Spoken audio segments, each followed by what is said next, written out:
भारत माता की। आज पंजाब दी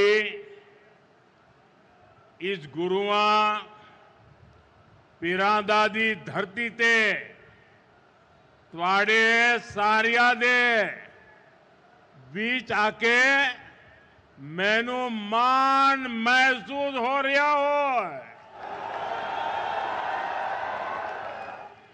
पंजाबियों किवे हो? चढ़दी कला च हो? साथियों, कुछ समय पहले मैं यहां श्री गुरु रविदास जी के जन्मोत्सव का हिस्सा बनने आया था और आज हमारा जालंधर विकास के उत्सव का साक्षी बन रहा है। आज सुबह मुझे जींद से देश की पहली हाइड्रोजन ट्रेन शुरू करने का अवसर मिला है। आज जींद से ही मुझे कुरुक्षेत्र में एक भव्य सिख म्यूजियम के शिलान्यास का सौभाग्य मिला है। ये म्यूजियम हमारी गुरु परंपरा को, गुरुओं के ज्ञान को भावी पीढ़ी तक पहुंचाने में बड़ी भूमिका निभाएगा। ये गुरुओं की शिक्षाओं, उनके बलिदान और सेवा की परंपरा को जीवंत रूप में प्रस्तुत करने वाला प्रेरणा केंद्र बनेगा। हरियाणा की भाजपा सरकार ने हमारी सिख विरासत को भावी पीढ़ी तक पहुंचाने के लिए ये पवित्र काम शुरू किया है। साथियों, विकास कार्यों को गति देते हुए अब यहां जालंधर से कई नई रेल सेवाएं शुरू की गई है। आज अमृतसर से काशी के बीच रेल सेवा भी शुरू हुई है। इससे गुरु रविदास जी के भक्तों के लिए पंजाब से काशी जाना और अधिक आसान हो जाएगा। आज दौलतपुर चौक और करतौली के बीच नई लाइन भी शुरू हुई है। करतौली से अंबाला के बीच नई रेल सेवा को भी हरी झंडी दिखाई गई है। साथियों, आज ही लुधियाना बाईपास का शिलान्यास, दिल्ली अमृतसर कटरा एक्सप्रेसवे के एक और सेक्शन का लोकार्पण हुआ है। मैं ऐसे हर प्रोजेक्ट के लिए देशवासियों को और खास तौर पर पंजाब के मेरे भाई बहनों को बहुत बहुत बधाई देता हूं। आज भारत सरकार कनेक्टिविटी के, इंफ्रास्ट्रक्चर के अनेक ऐसे प्रोजेक्ट पर पंजाब में काम कर रही है। पंजाब में भाजपा सरकार नहीं है, लेकिन हमारा पंजाब विकसित हो, इसके लिए केंद्र की भाजपा एनडीए सरकार कोई कसर बाकी नहीं छोड़ रही है। साथियों, आज मैं विशेष रूप से जालंधर के लोगों की भी सराहना करूंगा, जिन्होंने स्वच्छता से स्वागत पहल के माध्यम से इस कार्यक्रम को और सार्थक बना दिया है। श्री गुरु रविदास जी ने समरसता और सामूहिक प्रयासों का जो संदेश दिया था, उसे आप सभी ने अपने व्यवहार में जीवंत किया है। ये अभियान कर्तव्य भावना का भी उत्तम उदाहरण बन रहा है। साथियों, आज के दिन मैं इस मंच से पंजाब के महान सपूत सरदार तेजासी समुंदरी जी को भी अपनी श्रद्धांजलि देता हूं। आज उनका 100वां शहादत दिवस है। उन्होंने अंग्रेजी शासन काल में सिख हितों की रक्षा के लिए अनेक आंदोलन किए। सरदार तेजा सिंह जी ने अपना पूरा जीवन मातृभूमि की सेवा में समर्पित कर दिया। आज से शुरू हो रहे उनके शहादत वर्ष से जुड़े कार्यक्रमों से हम सभी को प्रेरणा मिलेगी। साथियों, केंद्र की भाजपा सरकार की भी प्राथमिकता है भारत के हर नागरिक की सेवा, भारत के हर नागरिक का जीवन आसान बनाना और उसे आगे बढ़ने के लिए नए नए अवसर उपलब्ध कराना। और इसलिए हम नागरिक देवो भव इस मंत्र पर चल रहे हैं। गरीब हो, मिडिल क्लास हो, ऐसे हर परिवार को बेस्ट से बेस्ट सुविधा मिले, ये हमारा प्रयास है। और नागरिक देवो भव का ये भाव हमारे काम में दिखता है। साथियों, जो भारतीय रेल है, एक गरीब परिवारों की, मिडिल क्लास परिवारों की सवारी है। लेकिन 2014 से पहले तक रेलवे की क्या स्थिति थी, ये आप अच्छे से जानते हैं। कांग्रेस सरकार नई ट्रेनों की झूठी घोषणा करके आराम से बैठ जाती थी। हमारे जो रेलवे स्टेशन है, इनको तो कांग्रेस ने अपने हाल पर छोड़ दिया था। यहां तक कि अंग्रेजों के जमाने में जो स्टेशन बने थे, उनकी सूध लेने वाला भी कोई नहीं था।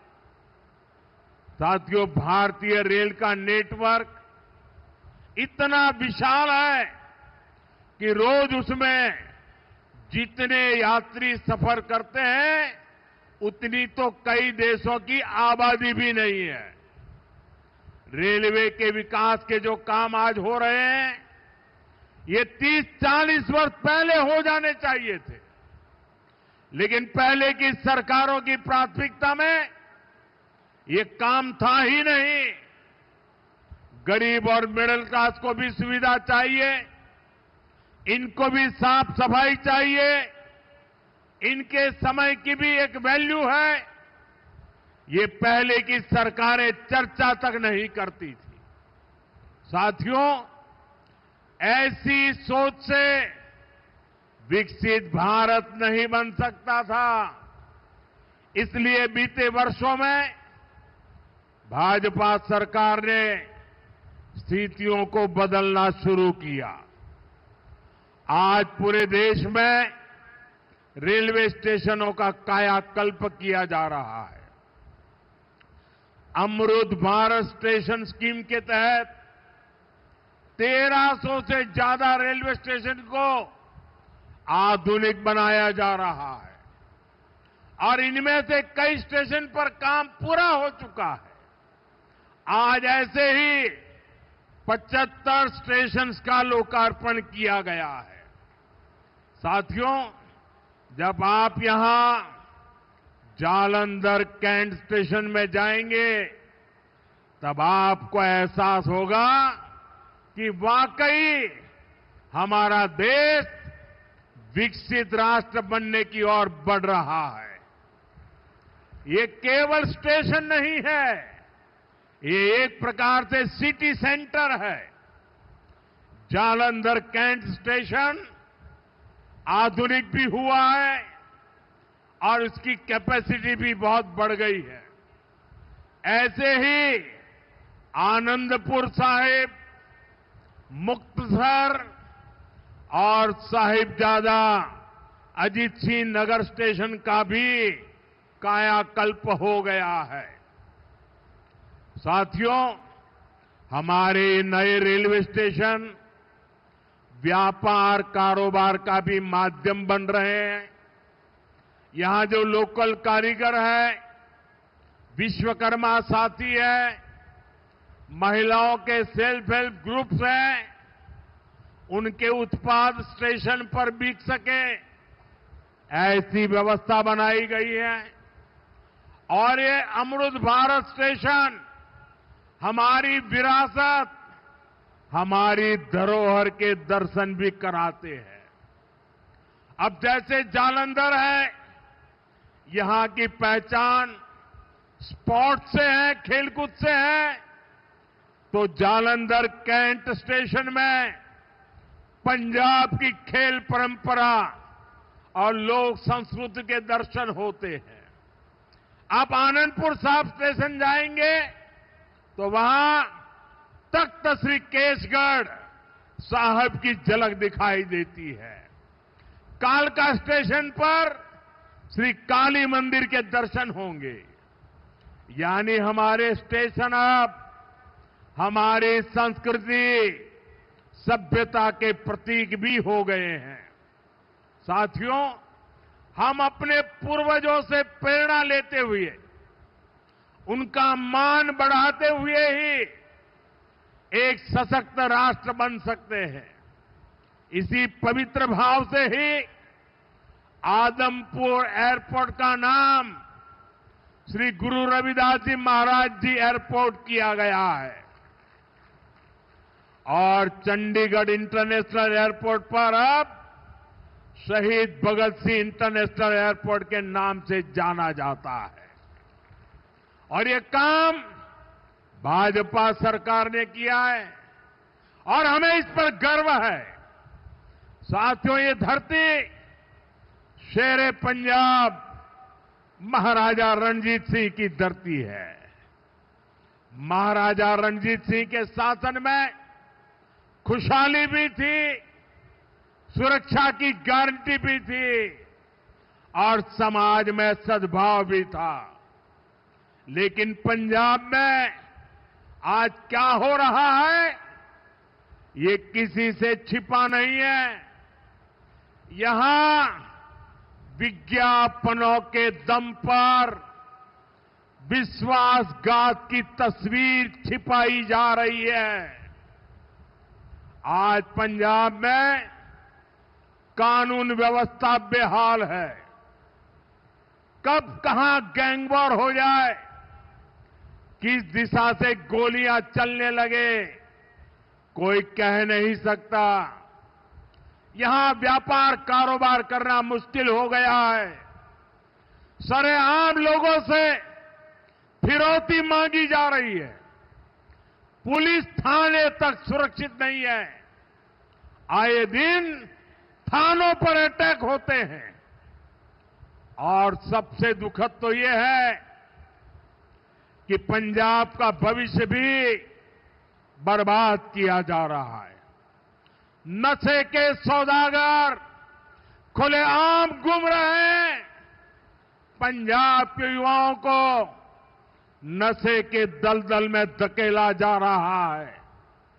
साथियों, आज यहां जो लोग पंजाब की सत्ता में बैठे हैं, ये लोग बहुत घमंड से देश की राजनीति बदलने का दावा करते थे, लेकिन आज इनकी सच्चाई देश देख रहा है। 2-3 दिन पहले ही दिल्ली में इनके एक नेता को अदालत ने दोषी करार दिया है। उस पर दोष दंगे कराने का है, दोष एक पुलिस के आईबी अधिकारी की हत्या का है।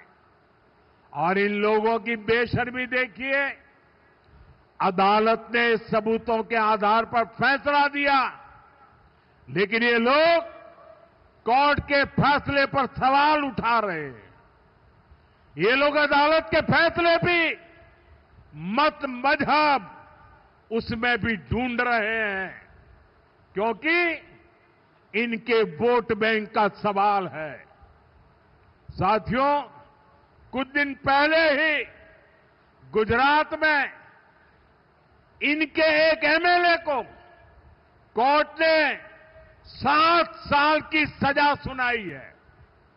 ये सजा सरकारी अधिकारियों पर हमले और वसूली के मामले में सुनाई गई है।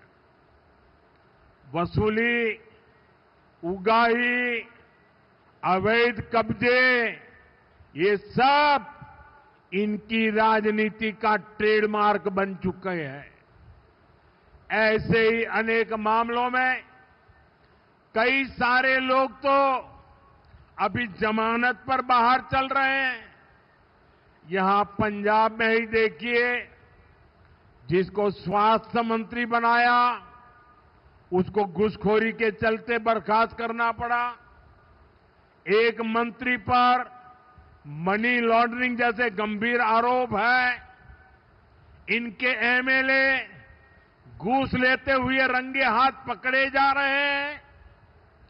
ऐसे गिनते जाएंगे तो इनकी सरकार और इनकी पार्टी में कम ही लोग मिलेंगे जिन पर कोई दाग न हो। साथियों, जनता की सेवा का काम साफ नियत से होता है, ईमानदारी की भावना से होता है। लेकिन आज जो पार्टी पंजाब में सरकार में है, उसकी ना नियत साफ है और ना ही वो ईमानदार है। उसकी पहचान ही कट्टर बेईमान पार्टी की है। साथियों, केंद्र सरकार अपनी तरफ से हर संभव प्रयास कर रही है कि पंजाब की जनता को केंद्र की हर स्कीम का लाभ मिले, लेकिन कट्टर बेईमान पार्टी की सरकार में यहां लूट का खुला खेल चल रहा है। बीते 12 वर्षों में केंद्र से पंजाब को लाखों करोड़ रुपए भेजे गए। इस पैसे से गांव के रास्ते बनते, नहरें बनती, मंडियां बनती, लेकिन पंजाब सरकार ने उस पैसे को सही जगह खर्च नहीं किया। और बड़ी बात यह है कि ये लूट कर्ज के पैसे पर भी चल रही है। पंजाब के नाम पर कर्ज लिया जा रहा है। पंजाब का बजट कर्ज का ब्याज चुकाने में लग रहा है और यहां राज्य सरकार चला रहे लोग उस पैसे पर मौज कर रहे हैं। साथियों, आज हालत यह है कि पंजाब में विकास का हर काम ठप है। सिर्फ भारत सरकार की योजनाओं पर अपने नाम का स्टिकर लगाकर बेचा जा रहा है। आयुष्मान आरोग्य मंदिर जो पूरे देश में चल रहे हैं, उन पर यहां अपना स्टिकर चिपका दिया। पूरे देश में 5 लाख रुपए तक का मुफ्त इलाज देने वाली आयुष्मान भारत योजना चल रही है। यहां उसके साथ भी खेल खेले जा रहे हैं। साथियों, पंजाब का सामर्थ्य अद्भुत है। यहां के किसानों में, यहां के नौजवानों में बहुत क्षमताएं हैं। पंजाब तेजी से विकसित हो सकता है। इसके लिए यहां भाजपा की डबल इंजन सरकार जरूरी है। आप सभी के सामने बीजेपी की राज्य सरकारों का उदाहरण है। जब से दिल्ली में डबल इंजन सरकार बनी है, तब से दिल्ली के विकास को नई गति मिली है। आपके पड़ोस में हरियाणा है, वहां बीजेपी की डबल इंजन सरकार किसानों को 24 फसलों पर एमएसपी देती है। पंजाब में किसानों को सिर्फ धोखा दिया जा रहा है। केंद्र और हरियाणा सरकार कर्मचारियों को 60% डीए दे रही है। यहां 60% तो छोड़िए, जो मिल रहा है उसकी भी कोई पक्की गारंटी नहीं है। कर्मचारियों को अपना हक पाने के लिए भी धरना देना पड़ता है। और बहनों बेटियों की पीठ पर तो इन्होंने छुरा भोंका है। बड़ी बड़ी बातें करके वोट तो ले लिया, लेकिन पूरे 50 महीने चुप रहे। वायदे की याद तक नहीं आई। अब तक बहनों के खाते में 50,000 रुपया आ जाने चाहिए था, लेकिन बहनों को सिर्फ झूठ मिला। और साथियों, पंजाब में जो कांग्रेस पार्टी है, उसका भी अपना ही रोना धोना चल रहा है। पंजाब में कांग्रेस में कुर्सी का किस्सा ही खत्म नहीं हो रहा। ये इसलिए नहीं लड़ रहे कि पंजाब का हित कैसे होगा। इनकी लड़ाई इसलिए है कि इनकी जो कुर्सी है वो किसके पास रहेगी। और साथियों, अकाली दल का भी यही हाल है। वो भी अपने ही स्वार्थों में उलझे हुए हैं। उनको भी पंजाब के लोगों की कोई परवाह नहीं है। साथियों, पंजाब में असली बदलाव भाजपा ही ला सकती है। पंजाब को विकसित बनाने का काम भाजपा ही करेगी। पंजाब को आत्मनिर्भर बनाने का काम भाजपा ही करेगी। पंजाब में नया निवेश आए, पंजाब में रोजगार के नए अवसर बने, पंजाब में बड़े प्रोडक्ट दुनिया के कोने कोने में पहुंचे, ये काम राज्य में बीजेपी की सरकार ही करेगी। साथियों, आज जालंधर आया हूं तो पंजाब के युवाओं से और जो खेलकूद की दुनिया में है, स्पोर्ट्स फील्ड में है, उनसे विशेष तौर पर अपनी बात कहूंगा। मुझे पंजाब के युवाओं के सामर्थ्य पर बहुत भरोसा है। हमने देखा है कि खेल के मैदान में पंजाब के युवा कैसे भारत की आन बान शान को ऊंचा रखते हैं। आज स्पोर्ट्स के गुड्स के लिए मशहूर इस शहर से मैं पूरे पंजाब के युवा साथियों से कहना चाहता हूं, ये आपके लिए अवसरों का समय है। खेलो इंडिया अभियान आपके लिए चलाया गया है। खेलो इंडिया स्पोर्ट्स पॉलिसी आपके लिए लाई गई है। आज भारत में नई स्पोर्ट्स इकोनॉमी विकसित की जा रही है। इस नई इकोनॉमी के केंद्र में जालंधर का स्पोर्ट्स मैन्युफैक्चरिंग इकोसिस्टम है। इस नई इकोनॉमी के केंद्र में कोच है, स्पोर्ट्स मेडिसिन है, स्पोर्ट्स साइंस है, स्पोर्ट्स यूनिवर्सिटीज है, सेंटर ऑफ एक्सीलेंसी है, स्पोर्ट्स स्टार्टअप्स है। साथियों, अभी मैं ऑस्ट्रेलिया और न्यूजीलैंड गया था। वहां इस विजन को लेकर काफी सारे समझौते हुए। मैं सभी युवाओं से कहूंगा, आप स्पोर्ट्स से जुड़िए, स्पोर्ट्स की दुनिया में अपना परचम लहराइए। हमारी सरकार हर तरह से आपके साथ है। साथियों, हमें पंजाब की आन बान शान को नई ऊंचाई पर ले जाना है। हमें पंजाब का नया भविष्य बनाना है। मोदी हरदम हर पल पंजाब के लोगों के साथ है।